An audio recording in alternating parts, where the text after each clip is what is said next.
Дорогие друзья, сегодня в этом зале присутствуют почетные гости. Мне бы хотелось предоставить слово заместителю полномочного представителя президента Российской Федерации в Центральном федеральном округе Мурату Магометовичу Зязикову.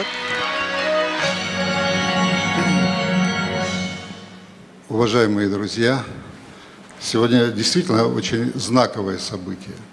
Сегодня в Центральном федеральном округе, в культурной столице нашей страны, в Москве, проходит юбилейный концерт выдающегося войнаха, народного артиста Чеченской Республики, Ингушетии, заслуженного артиста Российской Федерации Сулеймана Токаева.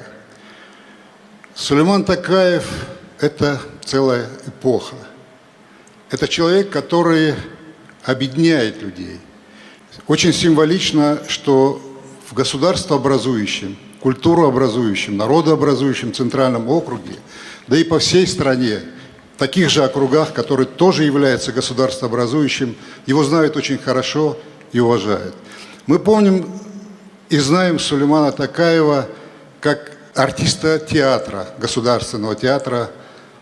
Мы знаем его как артиста кино, мы знаем его как певца, и мы его знаем как восхитительного, удивительно красивого, очень доброго человека. Человек, который ничего никогда не делает сгоряча, но приносит огромную радость.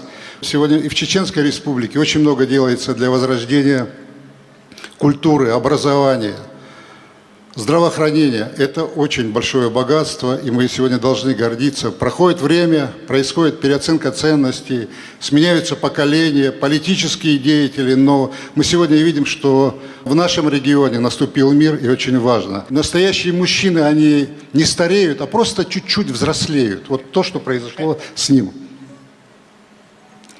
Я хочу пожелать ему удачи, творческих еще новых исканий. Я думаю, что только начало. А всем вам, присутствующим здесь, хочу пожелать всего самого доброго в наступающем Новом году. Удачи вам!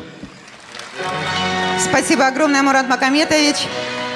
Мурата Магометовича мы знаем как президента Республики Ингушетия, который вручал всем нам звание заслуженных и народных артистов Республики Ингушетия. Спасибо вам огромное.